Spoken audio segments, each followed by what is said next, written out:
Halo Sobat Brandly, di video kali ini kita akan coba untuk menyelesaikan permasalahan tentang mekanika. Jadi diketahui, ini ada pembalap sepeda yang dites kemampuan mengayuh sepedanya. Nah, jadi grafik yang harus ditempuh oleh pembalap sepedanya itu seperti berikut ini. Terutama adalah untuk dapat menempuh minimal 100 meter dalam 10 second atau 10 detik. Nah, diketahui ada 5 pembalapnya, itu masing-masing pada titik X atau nilai X yang ada di sini. Jadi itu adalah second. Itu masing-masing 3, 5, 7, 6,5, dan 4. Yang ditanyakan, tentukan pembalap yang lolos kualifikasi. Nah, kita coba jawab. Jadi pertama-tama untuk menjawab soal seperti ini sebenarnya tidak perlu kita hitung secara langsung. Jadi kita lihat pada pilihan gandanya. Jadi pada pilihan ganda atau pilgannya itu hanya terdapat 3 pembalap yang lolos. Jadi supaya bisa kita tentukan 3 pembalap yang lolosnya, kita hanya perlu menentukan percepatan yang paling besar di antara kelimanya. Jadi kita ingat lagi untuk rumus percepatan, itu adalah A sama dengan delta V per delta T. Nah, jadi untuk yang pertama atau pembalap pertama kita hitung. Jadi percepatannya untuk delta V-nya kita lihat ke sini. Jadi yang kita gunakan adalah dari 0 sampai 15 meter per second. Artinya delta V-nya atau selisihnya itu adalah 15 meter per second. Jadi kita gunakan nilai 15 untuk delta V-nya. Sedangkan untuk delta T-nya adalah nilai T pada tabel X yang ada.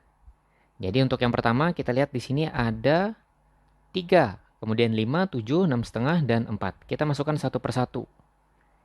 Jadi pertama adalah 15 dibagi 3 second. Berarti percepatannya adalah 5 meter per second kuadrat. Kemudian yang kedua, atau pembalap yang kedua, kita tulis ini A1 dan A2 supaya terbedakan ya.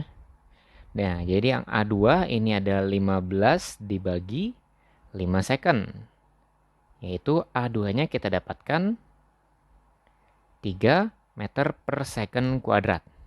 Kemudian pembalap ketiga itu adalah A3-nya 15 dibagi 7 second. 15 dibagi 7 adalah 2,5 meter per second kuadrat. Kemudian pembalap keempat, untuk A4-nya berarti 15 dibagi dengan 6,5. Yaitu adalah 2,3 meter per second kuadrat. Dan yang terakhir pembalap kelima, jadi A5 sama dengan 15 dibagi 4 second. Yaitu adalah 3,75 meter per second kuadrat. Sekarang kita tentukan mana saja percepatan yang paling besar. Jadi kita pilih 3 yang paling besar. Yang pertama adalah yang satu, ini 5 meter per second kuadrat.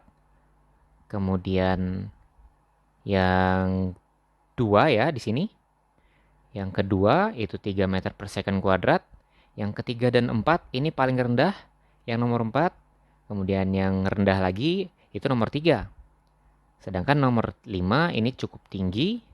Berarti bisa kita simpulkan ya, bahwa yang lolos kualifikasi itu 3 pembalap dengan percepatan paling besar, yaitu 1, 2, dan pembalap kelima. Ini opsi yang B. Kenapa bisa kita hitung seperti ini? Karena semakin besar percepatannya, maka dia atau pembalapnya akan mencapai kecepatan puncak yang lebih cepat.